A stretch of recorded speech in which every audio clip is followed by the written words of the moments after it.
Welcome to the Brouhaha with Dale McKee and Marshall Wood. Two sports talking sports with those in the know on the Brouhaha Show.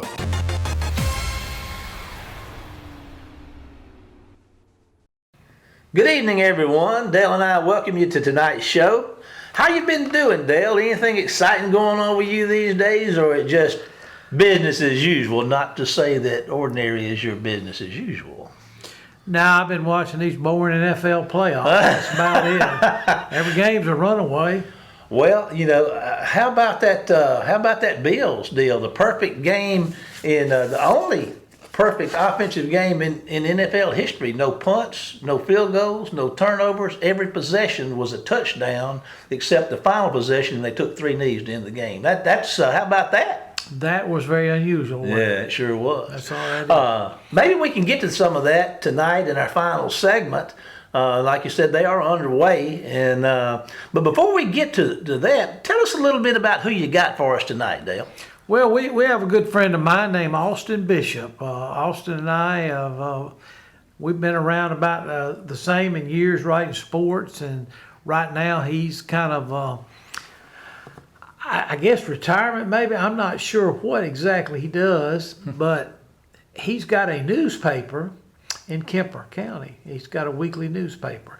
But he has written sports in Vicksburg and Laurel and Meridian and about everywhere else. Mm-hmm. And he also had a like 4 or 5 weekly newspapers that he was supplying sports news to. Mm. So he's very knowledgeable about what's gone on in the last 35, 40 years in Mississippi. Yeah. So I value his opinion. So I'm looking for a good show. Well, if you're looking for one, I'm expecting one because you hadn't failed us yet. So we're gonna have an interesting bishop. Austin Bishop. Yeah, we're gonna have an interesting visit with Austin Bishop, and we're gonna get to that shortly. But first, a word from our sponsors, and we will be back with tonight's guest right after the break. Phillips Building Supply in Laurel, your hometown building supply store since 1954. We are locally owned and pride ourselves on helping our customers find exactly what they need. From foundations to roofs to doors and windows, Phillips has it. For tools, hardware, lumber, and plywood, visit Phillips Building Supply. Do you have any roof damage or missing shingles? Do you need a roof inspection to ensure your roof is functioning properly? Look no further than the roofing specialist Jackson Brothers Construction Services. We are here to service you with affordable prices, amazing customer service, and quality work you'll be proud of. Call us today at 251-295-6442. The Jackson Brothers Construction Services. They'll do you right. You heard it here first. Welcome to the show, Austin Bishop. How you doing, Austin? Great, Dale. How about you, man? I am doing great. You know, we've kind of crossed paths over the years, and I've always valued your opinion, and I welcome you to the show today and to our listeners in the area, and a lot of them know you from your Meridian Star days, and so we do appreciate that. Now, what are you up to right now? Well, right now I'm pastoring a church, have been for about 11 years, but also owning and operating a weekly newspaper in DeKalb, Mississippi, while I'm still writing my sports columns as well. So that's kind of what I'm doing. Well, you always stick to writing those columns because you did a great job. I read your column this past column that you did on the SEC. So let's talk about the SEC for a minute. Is the SEC hurting college football, Austin? Absolutely not, and I don't care. Okay. Well, you know, you look back, and the College World Series national championship was 2 SEC teams, and right. You know the college football. I know the rest of the country may be crying foul, but like you said, we don't really care down here, do we? No, not at all. Okay. No, and I really don't think it is. You know, my situation is this: if you don't like what's going on, get better. I mean, that's just like when the other conferences might have been dominating in years past. But then get better. Don't whine, compete. And I've never felt like whatever conference, even when USC was winning the championships in football, and Miami was winning the championships in football, you know, Notre Dame, whatever it may be. I mean, don't complain, get better. So figure what the SEC is doing and do it better. Yeah, well, the Nebraska run was so great for about 20 years there, it seemed like, Oklahoma. So, yeah, it just comes around and goes around. So you got a good point there. Well, do you think the NCAA is going to change, say, in the next decade? I've always thought it may actually fold at one point. But every time I do that, something changes, about it. I do think there needs to be some governance, even though none of us really like the governance, and because we don't understand what's too secretive. But I do think there needs to be some kind of governance. I think there's nothing wrong with this. We complain about it being television motivated, but without that, we wouldn't be seeing all the games on television. Is money motivated? Sure it is, but I thought a new playoff system was coming down the road, and now I'm just not quite so sure. Well, talking about that playoff system for just a minute, you go to the College World Series, and I know you go to the softball Right. World Series some, but if you go to College World Series in baseball, you're probably going to see 5 SEC teams in the final 8. That could happen, if they expand this thing to 8 teams. Well, what they'll try to do is they'll try to limit it. I don't think they'll ever make a door where there'll be 3 teams from a conference. I just don't think they'll do that unless they go to 12. Because I think what they're going to do is they're going to give each conference a champion, and they're going to give the little 5, or what you want to call them, secondary 5. They'll let them have an end probably, and then they'll go to the wild card situation, and that's really going to. And Steve going to get one, and whoever the next best country probably going to get one. There's a possibility. Let's say OBS this year had only lost 1 game. Let's say that would have happened. They only lost 1 game, and we had 8 teams in it. Well, then, you certainly could have seen a scenario where Alabama, Ole Miss, and Georgia were in if there were 2 wild cards available. So, and people complain all they want to, but they still watch the game. That's the point, right? They complain all they want to. They still watch the games. Honestly, Alabama shocked me. I thought Georgia would beat them good in the championship game. They'd be out. Notre Dame would be in, and it'd be a pretty weak Final Four. But they proved me different. But as far as what do you think, Dale? As far as the playoff goes, do you think we're ever going to see 8 or 12? I think that they're delaying it for a reason. The contract runs out in a couple years. So I'm not really sure about what's really going on behind closed doors, but evidently they're having some heated discussions everywhere they're meeting. I saw something from the ACC commissioner, and he said, well, we have too many other problems right now to be worried about expanding the playoffs at this time. But I'm like you, I would like to see, okay, let's have, but I went to an SEC Media Days back, I don't know, probably 30 years ago now. Roy Kramer was in there. And I remember Roy. And that's just before Arkansas and South Carolina came into the SEC. Yeah. And he said at that time, I look for one day for them to have one super conference of 64 teams. And at that time, we were concerned about if Ole Miss and State would be in that 64. That's true. But I think they've made their case now that they do belong in the top 64. Yeah, well, Dale, here's what I've written a column about a couple of times the last 2 or 3 years. And I really, when that last big revolution, everybody jumped, all that kind of stuff went on, it made everybody crazy. I really feel like that I could see 4 16-team conferences with 8 teams in each division, or 14 divisions in each 16-team conferences, and that winds up being preliminary to your playoff situation. I could see that coming down the line as long as it is, but the problem is this. The SEC just got better. Like it or not, Texas, Oklahoma, SEC got better. That caused the Big Ten and the Pac-12 and the ACC to kind of relook at things a little bit because it just got better. The Big 12 still is existent, picture here. They had some good teams and no interesting teams, no doubt about it. No power, but Big 12 could still fall. And you could have four. You could let them have four major conferences, or you could see even go in the other direction, the six maybe. But I think it's going to continue to grow. I could see the SEC becoming a 24-team conference. Seriously, with 4 16 divisions, just swallow up another one and do that. And you may have 3 of those throughout the deal. If the NCAA gets funny, if the other leagues decide they're going to kind of cut the SEC out, what would you think would happen, Dale, if the SEC could get, they need 8 more good teams, 8 more good schools to join in and say, fine, do what you want to. We're going to have our league. Where do you think TV money's going to go? Yes. So the SEC, that's right. They're trying to cut off the SEC from being the godfather. It's too late for that. They missed that boat.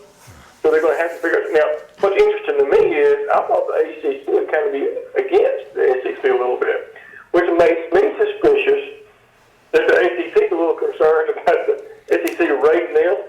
Florida State, Clemson, that doesn't talk about that. And so they may look for some kind of merger. Don't be surprised. No, something along that line. yeah, I think you're going to see something like that. Yes. Where you see it all fall apart. What do you think? Yeah, I think the ACC one day and the SEC may be one, just like you said, and so they would go from there. Listen, there's one question, and I don't want to attack you, but what did you think when Deion Sanders was hired at Jackson State? I thought that would be insane. Would be a show, with a publicity stunt. Didn't know he would stick with it. Didn't know enough about the man, to be honest with you. But I tell you what, I'm ever loving impressed. He has done that. I know that I cut my. You probably know that I cut my teeth on covering the SWAC. I mean, I was there on the sidelines talking to Jerry Rice after he played the last game. I've been there through all those times, like in the late 70s, early 80s. I love the SWAC in the Gulf South Conference. That's where I cut my teeth and covered some USM football, and of course State No Miss. But I'm telling you, what he has done, if he will stick with it and not bail for the money, he is changing the landscape.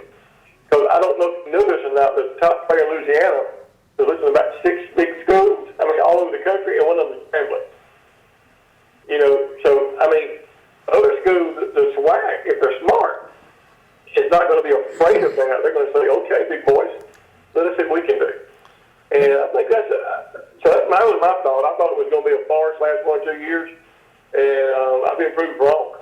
He really brought that program back alive. Most people the last 15 years didn't know Jackson State was any good in football. Me and you know, very, very good. But anyway, so that's my thoughts on it, Dale. I really do. Did you think it was stick? Did you think it was a show? Did you think? I was hesitant to at first. I'm glad it's worked out, but I think he's helped. I think he's helped all those HBCUs. Yes, all those schools, and because of what he's done, especially he's even more impressive in this recruiting thing because he's getting some top-notch kids, he's getting some top-notch transfers. All right, talking about one more program in Mississippi that you and I are pretty close to. We've probably covered more games there than anywhere, but let's talk about USM football and how has USM fallen on hard times the last decade. What transpired from the Jeff Meyer days to now? I'm going to lay out my 3 steps for you. My 3 steps to failure. Okay, and then we can talk about it once I lay it out for you. Okay. And first off, just to put my street creds on this, I don't know if the first college football game I ever covered as a reporter was, let's see, I got the date right here, was November 20th, 1976. Does that mean anything to you? I'm putting you on the spot. Well, if I mean 76, that means it would have been the last game of that year that they went 0-9 and finished 2-9. It actually was the next to last game. Okay. They started 0-9. That was the year they went back and they renovated M.M. Roberts Stadium. remember that. Uh-huh. First game, the team they played there was Ole Miss, lost 28-0. Well, on November 20th, 1976, that's when USM beat Memphis 14-12 to staff that streak. The next week, they beat T. Arlington. So I was there for that, covered that. 18 years old, knew everything, didn't know anything, right? And so I've been doing it 45 years since. So I got the chance to see Bobby Collins, and Bobby Collins was the coach. Ken Alderman was the quarterback. Jeff Hammond was the backup quarterback. We all know what Jeff Hammond wound up doing, right? Right. With AD and stuff like that. Ben Gary was running back on that team. And it didn't take long to kind of turn that around. But what happened is, and then we had to be a very simple one, arguably as good as any program in the state for decades. Arguably. You can go back and look. It was arguably that good. And here's what happened. 3 steps. One is, Ole Miss State were playing them home and away. It was okay when they Southern beat them once every 5 years, or once every 10 years, or once every never. That was okay. But Southern was getting the players that Ole Miss State didn't want, and then wound up beating them well. Sammy Winder was a walk-on. You remember Sammy Winder, right? Oh, yeah. Several guys, Richie Collier from the Albertville, is that right? Yes, Somewhere sir. down that way, Brett Favre came a little later, but he wasn't recruited. You know that. When they were recruiting as a quarterback. But they began to be with, and then they started getting the recruits. So that State and Ole Miss wanted. So State and Ole Miss quit playing them home and away. Shut it off. Genius move on State and Ole Miss part. That was number one. That was State's glory games. I mean, of course, we know they played Auburn, Kansas, beat Florida State. We know that. Played Alabama. We understand that. But that rivalry, generating that rivalry between State and Ole Miss and Southern was a big deal home and away. And both Ole Miss and State took the high road and said, we'll keep playing you, but you got to come to us. That effectively cut that rivalry down, all right? That was step number, that began the downfall, okay? Number 2, when all this was going on, South Alabama, UAB, didn't play football. Louisiana, Lafayette, they weren't the University of Louisiana. They weren't the University of Lafayette. They were Southwestern Louisiana at that point in time, of no real significance, right? And so in Georgia, and Georgia Tech, these other Division I programs over there didn't exist. So what Southern did is they recruited the players out of Mississippi, and then ones out of Alabama that Alabama didn't want, and the ones in Panhandle of Florida. You know this is true, that Florida State didn't want, and got almost all of them out of Louisiana that LSU didn't want, right? Right. They had those. When these other D1 programs came up, and Southern was on the downslide, all of a sudden there were other options to go to. All right, other options to go to. If you didn't want to go to Alabama, you couldn't go to Alabama, Auburn, couldn't go to Florida State, Florida. That's number 2. Number 3, and this is going to be the most controversial, and I don't even know how you stand on this, Dale, and we're going to find out. Okay. Okay, I'm ready. Everybody thinks what Larry Fedora did was one of the greatest moments of USM football. I contend that was the nail in the coffin that went the other direction, because Southern Mississippi made its reputation on playing anybody everywhere, playing great defense, building that defense, and then beating you out they could with the offense. During that era, and it was successful, no doubt about it. But go back and look, the cupboard was bare after that. It was bare. And everybody was playing offense, not playing defense. Recruiting went to the offensive line. So in me, the big deal, and it might not matter if it was Larry Fedora, it could be anybody. He was just the one that was a coach at the time with that philosophy, okay? So you have State and Ole Miss slamming the door on Southern, cutting off that pipeline. You had all these other schools coming up now competing for those 3-star, 2-star players that Southern used to live off of, in tournament and develop player development. And then you have all of a sudden the move away from that personality, that gritty, tough personality, trying to be just like everybody else. And to me, Dale, that's 1, 2, 3, you're out. The bunch lost their nasty through that. Yeah, they ain't even dirty. Yeah. How about South Alabama? I mean, I'm sitting here watching this thing and going with everything you're saying there, and that's I love hearing it. I'm a big Southern fan, and I think you're right on the money. But I've been sitting here looking at South Alabama. They getting a little better every year, and they hurting it even more. That's what I'm saying. You got South Alabama, Mobile. You got UAB over there. Now Troy now the Division I legitimate program. North Alabama is Division I, right? Yeah. I mean, we know that they are. And then over here in Louisiana, you got in Florida, you got Florida Atlantic now. You got South Florida. That wasn't even legitimate back then. South Florida wasn't even played. All that's changed. Central Florida, no. So that big pile of things that suddenly go down and get the other ones. When so many teams became Division I, and Southern did such a great job, like I said, getting those 2, 3-star guys that always wanted Alabama or Florida State or LSU or Auburn or even Ole Miss State, and no longer could do that. And now, other than Southern grabbing them all up, okay, there's more options. And that's a killer. Yeah. Southern may live in the Mobile and the Panhandle. Yes, sir. Yeah. Yes, sir. Yeah. Well, I tell you what, looking at what they're doing now, I'm kind of excited with what's happening there with Will now. Maybe we can get some of that nasty back. And I'm looking at some of the transfers for the portal we got. And we got a couple of guys, defensive tackles from Wayne County, that one's coming from Ole Miss down here, one's coming that didn't make the field at State, but he's coming. And I understand Tyler Knight just signed over from Ole Miss. So I tell you what, being an old Southern grad, I'm kind of excited. I know exactly what you're saying, and I feel it and agree 100%. But I haven't given up the ship yet. I'm kind of hoping that with such transfers portal here may help us out more than it hurts us. Well, I'm going to tell you, Dale, it's not over. But Southern has to admit what's going on and where they don't think, and they do something about it. Yeah. And that ship really needs to be sunk. Yeah. And they need to refurbish it, rebuild the ship, and make it better. They're not going to be able to, it's too late. They can't go back and compete the way they did. They have to rebuild that image. Me and you know it, but we're not playing football, Dale. These kids, well as I do, in 5 years, 6 years, they won't know who some of the other teams did flash the band. Like Coastal Carolina, they'll never remember who that was. Yeah. If Cincinnati Houston wasn't getting the Big 12, people wouldn't remember that. Yeah. As hard as it is to get there, it's harder to stay there. And it really is. And Southern had a game plan. Yeah. You're on number 4 on there? Listen, we are out of time. We're up against the commercials and certain things like that. We got to pay some bills. You know how that goes. But listen, we appreciate your time, and Marshall and I appreciate everything you've done. And we may have you back on a later show. We do appreciate your time. Okay, and good luck on your new adventure. Okay, at the Kemper. Thank you, man. Appreciate you guys.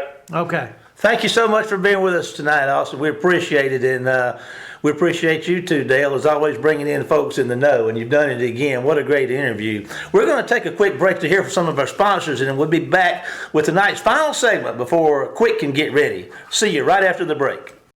Phillips Building Supply in Laurel, your hometown building supply store since 1954. We are locally owned and pride ourselves on helping our customers find exactly what they need. From foundations to roofs to doors and windows, Phillips has it. For tools, hardware, lumber, and plywood, visit Phillips Building Supply. Do you have any roof damage or missing shingles? Do you need a roof inspection to ensure your roof is functioning properly? Look no further than the roofing specialist Jackson Brothers Construction Services. We are here to service you with affordable prices, amazing customer service, and quality work you'll be proud of. Call us today at 251-295-6442. The Jackson Brothers Construction Services. They'll do you right. You heard it here first. Welcome back to the show, Dale. I tell you what, Austin can go. He can talk, man. He can sling the words around. Can he write as fast as he talks? Yeah, he's an excellent writer. Yeah. You see a lot of his stuff still in the Marine Star and sports columns, so he does a good job. He's opinionated now. Yeah. He's got his opinion. Well, I got no problem with an opinion. He lays out the facts. Yes, he does. Yes, he does. I really enjoyed hearing what he said about Southern. You know, I'm a Southern guy. I love Southern. I know he's pro-Southern. Yeah. But, he calls, like you said, he calls it like he sees it, and, Obviously what's happened, there needs to be some adjustments made, but I feel like Will Hall, I say it every week it seems like, but man, I'm excited about it. I think they made a great hire down there. Yeah. I think they got good coaches in all their sports. Yeah. I like the basketball coach. I like the baseball coach. So I'm all in. Yeah. Dale, I want to talk to you for a second about big plays in sports history. Do you have one in your mind that you were privileged to witness in person that comes out? While you're thinking about that, I'm going to play the call of one that I was fortunate enough to be at. And I want you to hear this right here.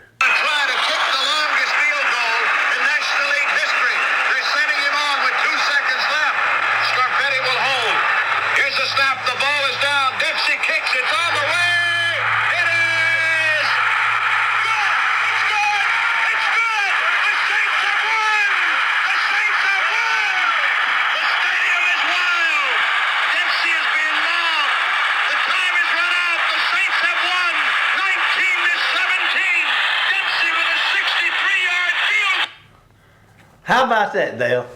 I witnessed that on television, black and white television. I was in Tulane Stadium watching that happen. And, that almost brings me to tears. That was so exciting. Woo, hear that call? If that don't get your blood going, boy, it just can't get going. Your wood's wet if that won't light your fire. That was a great moment. Yeah. It really was. And that record stood for 28 years. 28 years. Now, I'm going to talk some right now for a minute about some of the longest field goals in history. But, once a record like that gets broken, then it seems like it gets broken again and again and again. Yeah. But the 10th longest in history was kicked in 2018 by Brett Meyer. He kicked for the Cowboys as a walk-on out of Nebraska. And he did it twice. He kicked a 62-yarder in 18 and in 19. Both of them were first half. Number 9 was a 62-yarder by Matt Bryant, 2006 for the Buccaneers. And then number 8, Graham Gano, a 63-yarder in 2018. That's another 63-yarder. David Akers kicked a 63-yarder in 2012. That was a first half shot. Here's a name of kickers that I've always loved, Sebastian Janikowski. He had a 63-yarder in 2011, first half kick. Jason Elam, 63-yarder. Brett Maher, a 63-yarder in 2019. Of course, the Dempsey kick in 1970. Boy, I tell you what, I was just a young buck at that time, Dale, but I still remember it. Then Matt Prather, 64 yards in 2013. And then in 2021, Justin Tucker, one of the greatest kickers of his generation, of course, 4-time All-Pro, made history on September 26, 21 when he booted a 66-yard field goal on the road as time expired to beat the Detroit Lions. And the funny thing about that was the Detroit Lions is who Dempsey kicked his against. That is true. I remember seeing a Johnny Carson show after that season was over, and Alex Karras was on it. And he played for the Detroit Lions. And Johnny Carson asked him about that kick. And he kind of looked around and he said, we were just kind of looking around. We didn't know what was happening. He's not going to kick it, 63 yards. Who's going to kick a field goal? That was their say on it. But I've seen a lot of high schools too, tell me, I remember seeing a guy back when I was in high school, he kicked a 46-yard field goal up here at Waynesboro. He's from Northeast Jones, Reggie Shoemake. Yeah. His Reggie, I believe, was the brother-in-law of the Wayne Meeks, who was the minister of music. Well, Reggie went to elementary school with all us through the 8th grade. He moved to Northeast when they consolidated. But telling you about Reggie's story was the Waynesboro kids told me afterwards, said, we didn't think he was going to make it. We didn't even rush him. So, it was kind of like, even at that time, a 46-yarder in high school, that was probably in 66, 67, somewhere like that. That was a long field goal. That was probably on the level of that thing Dempsey kicked in 70. But now, Reggie didn't have a boot. Yeah. And that's another thing. He was handicapped. He had the half club foot, and they had that special shoe. And, of course, but he still had to have the leg to swing it. But Reggie and I were at Jones together, and he told me that he punted with a track shoe. And Why would he do that? Because you remember the barefooted punters Yeah. back in the day? Well, Yeah. that was kind of like you got to get something really, really, really tight on your foot. And what they would do is they would take the spikes off and then put the cleats on. But that's how those kickers, they kind of weird, Yeah. So, but anyway, I just thought I'd throw that out too. I like that. But you know what happened 71 years, in 1971? Yesterday, remember yesterday was January 17th, right? Yeah. All right, 51 years ago, Jim O'Brien kicks a field goal for the Baltimore Colts to beat the Dallas Cowboys in what they still call the Blunder Bowl. I think each team had 5 turnovers. The Blunder Bowl. I'd forgotten about And the that. thing about it, O'Brien wasn't a really good kicker, and he had missed an extra point in the game. But he came through in the end. I think there was just like the final play of the ball game, and the Colts won. So, these field goal kickers are very valuable to these teams. Man, there's been a mini game won or lost on a foot. Well, kicking changes the game. Watch a high school game. If a team misses an extra point, or even in college sometime, what does the coach have to do? Well, next time I got to go for 2. To catch up. Yeah. It's always catch up, Yeah. And sometimes I'm thinking, well, it's too early in the game to go for 2 right now. Let's wait till later down. But, but there's a trust issue too, I think, there too. But anyway, but I really, that does send chills down my back even, 50-something years later, but watching that Dempsey kick, because Saints didn't win many games back then. No, they were hard to come by back then. So any win was good, We tried our best to tear Tulane Stadium down that Oh, day. Tulane Stadium, listen. I saw a couple of Sugar Bowls in there. That was just a great place. Yeah. It just a lot of great memories. You know. And they go. Last time, we're running out of time. Just like we ran out of time with Austin, we're running out of time, Dale. And we're gonna take a break here, wrap this thing up for tonight's edition of the Brouhaha. And Dale and I are gonna be back next week, and we hope you can join us, Dale, because you've lined up some guys now. And but now tell us who you got coming next week. Let me look at my calendar. I'm not sure. I've got a guy from Georgia. Georgia. Who could you get from Georgia? A guy named Herschel Walker. Herschel Walker. He played football over there back in the 80s. Herschel Walker's done everything. He played football. He played in the SEC Heisman Trophy winner, USFL, Dallas Cowboys NFL, and other places. He was an MMA fighter, not too long ago, and he was a bobsledder. Boy, you really hit a home run with this one. Well, I just thought that we needed a good athlete to talk to us. All right. And we had to get somebody to talk about the Georgia Bulldogs. Well, just won that national championship because the last one they won, he was a freshman on that team. He was a freshman on that team. Well, that's gonna take us out of here for tonight. The but be sure to know this: you can follow us on Facebook all week at the Brouhaha, and on our YouTube channel, the Brouhaha. You might have guessed. Be sure to stay tuned tonight for War Eagle football with Coach Jack Hankins following the Brouhaha tonight. But for now, guess what time it is, Dale? It's time to say goodbye. Goodbye, Dale. And we'll see you next week for more of the Brouhaha with Herschel Walker. Get us out of here, Jamie. You've been listening to the Brouhaha with Dale McKee and Marshall Wood. Heard Tuesday evening, 6 p.m. on WABO.